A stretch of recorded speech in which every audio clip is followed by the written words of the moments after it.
Ya, tadi saya ngelihat dari tempat yang berbeda. Emang sudah disiapkan di atas. Nah, kita lihat ke depannya aja gimana ya. Tadi bertemu langsung dengan Yuda nggak sih, Bang Angger, dan sempat ngobrol atau gimana? Buat apa ngobrol Mas? Ya, teman-teman nilai aja seperti apa ya. Gitu. Kalau dari saya sih, ya itu kejam, tetap kejam. Ya itu serah mereka aja. Ya kalau ngikutin emosi pengen sekali, tapi saya selalu ngomong sama Angger, kalau kamu sampai melakukan kekerasan, masalah ini beralih ke kamu. Makanya saya bilang jangan melakukan hal-hal yang di luar dari anulah. Usahakan emosi kamu dijaga.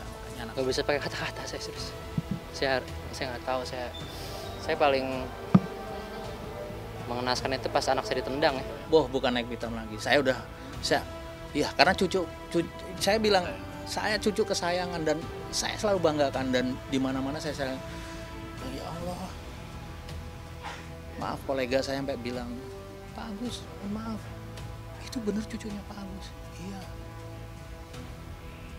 Sampai beliau tuh bilang itu, ya mohon maaf ya teman-teman yang sampai mengatakan kasar gitu. Dia ada bukan manusia itu. Makanya ini trauma sekali ya kejadian ini yang bikin saya terpukul sekali. Karena memang itulah saya bilang, mungkin bisa dilihat dari IG-nya Mas Angger itu kecilannya Dante seperti apa kalau naik di belakang saya ini. Mas Angger sih bilang deket banget sama saya. Ya memang cucu tuh lebih dekat daripada anak, saya bilang. Karena saya merasakan ini cucu laki dari anak laki. Jadi sangat dekat, dan saya Itu bukan kelakuan manusia sih yang pasti. Sangat kelakuan mungkin manusia purba atau binatang gitu ya. Ke depan kita akan melakukan pemberkasan dan nantinya akan melakukan beberapa pendalaman untuk pemeriksaan lanjutan. Besar harapannya kasus ini bisa kita selesaikan dengan tuntas. Saya kalau rindu sih melihat fotonya Dante aja sih, makanya saya sering posting video gitu, sering posting video di Instagram. Itu kan video yang saya punya gitu. Ya sebenarnya kangen sih, boleh kangen, cuman jangan berlarut-larut. Saya ingin menekankan lagi, mau bagaimanapun, dimanapun saya tertawa atau bersedih, di situ perasaan saya tuh selalu hancur. Ya sangatlah, karena ini menghilangkan hak hidup cucu saya. Sangat marah saya, sangat terpukul. Sangat marah lah. Sangat marah saya karena itu cucu yang saya banggakan. Saya sampai, ya istilahnya saya sampai bilang, saat terakhir itu mau berenang aja, saat terakhir mandi aja saya ngomong, kamu nanti, ayah aku sunatnya kapan? Nanti kelas 3 SD, itu aja. Sunat nanti di kelas 3 SD aja. Ya harapannya pelaku dihukum seberat-beratnya sesuai undang-undang yang berlaku di negara kita ini. Sedangkan untuk kegiatan hari ini, kita tadi sudah melaksanakan rangkaian kegiatan rekonstruksi, yang mana kegiatan ini dimaksudkan untuk kita mereka kembali rangkaian kejadian yang telah terjadi berdasarkan hasil keterangan daripada para saksi, didukung dengan alat bukti maupun petunjuk, termasuk keterangan daripada ahli, yang mana ini diharapkan bisa menggambarkan kejadian yang sebenarnya. Mengawali kegiatan dari Polda Metro Jaya, yang mana rangkaian rekonstruksi ini kita asumsikan bahwa Polda Metro Jaya itu adalah merupakan rumah daripada si tersangka, yaitu berawal pada pukul 10.45, yang mana di Polda Metro Jaya kita melaksanakan adegan kurang lebih sebanyak 13 kali. Dari Polda Metro Jaya kita langsung menuju perjalanan menuju ke kolam renang, yang mana rangkaian kegiatan tersebut diawali dengan mulai dari masuk, kemudian registrasi, sampai dengan melakukan pemanasan, kemudian masuk ke kolam. Perlu kami sampaikan bahwa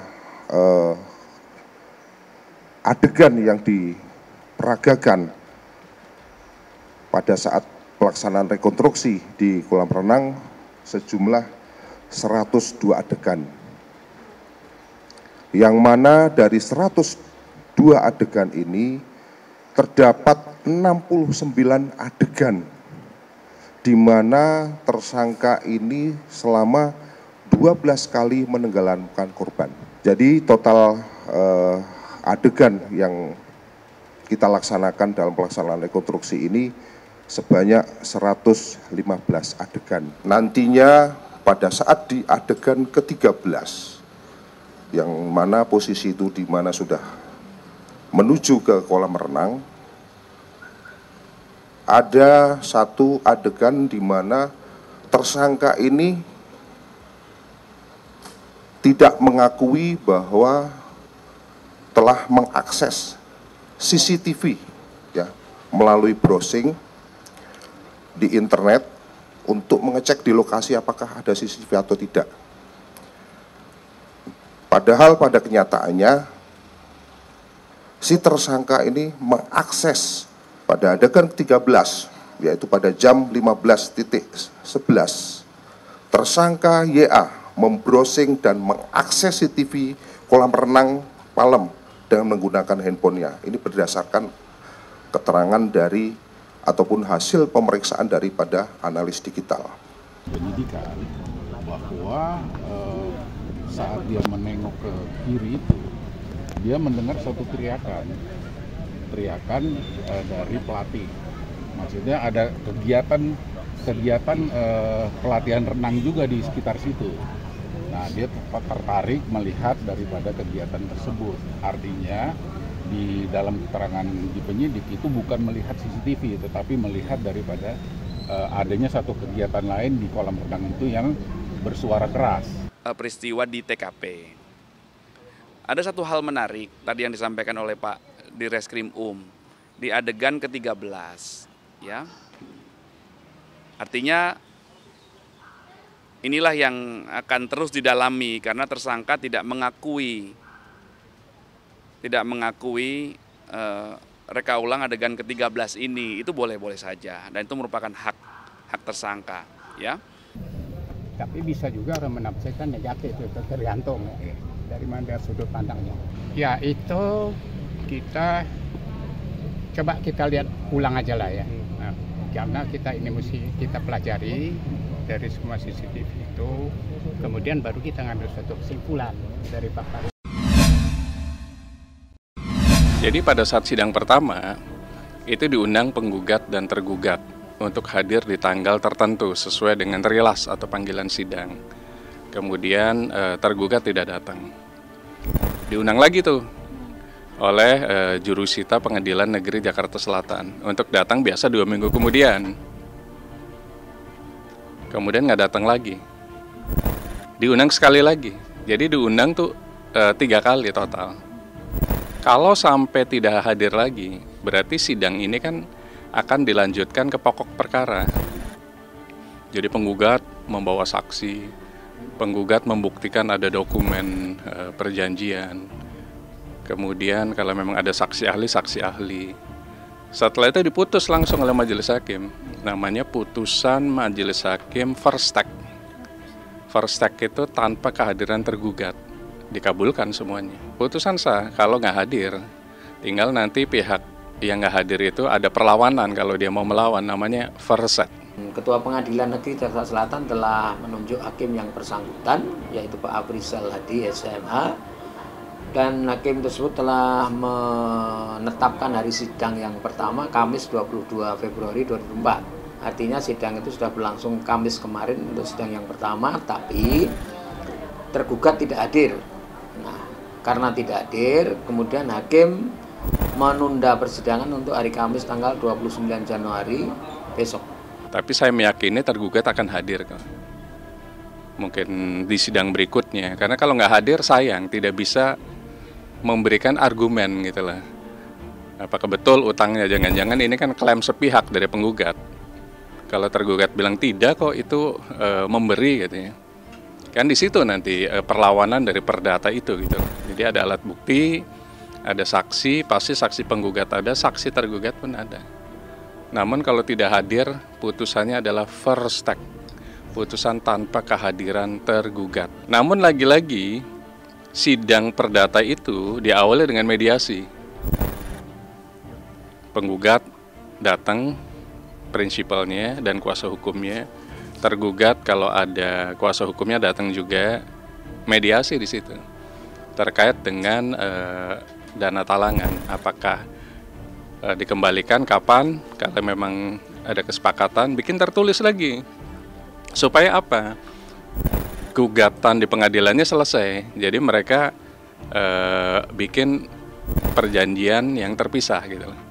Tapi kalau misalnya dispute, berarti sidang dilanjutkan sesuai dengan hukum acara perdata. Gugatannya itu adalah gugatan yang intinya di dalam posita disebutkan bahwa tergugat telah melakukan perbuatan melawan hukum terkait dengan dana talangan senilai 396.150.000 rupiah.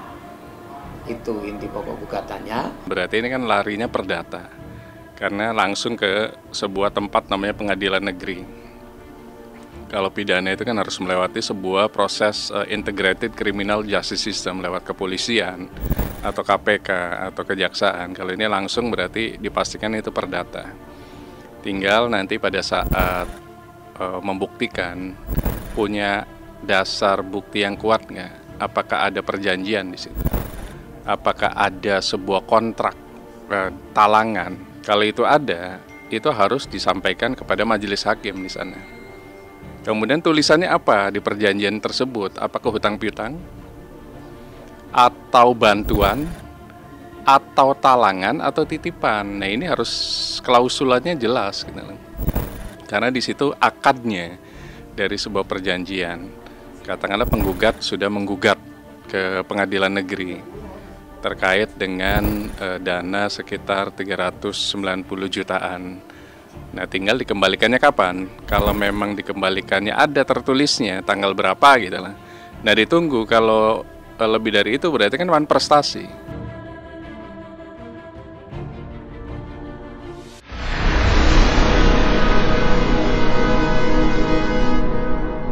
Jadi jangan lupa untuk subscribe Cumi Cumi. Ditekan ya tombol lonceng merahnya.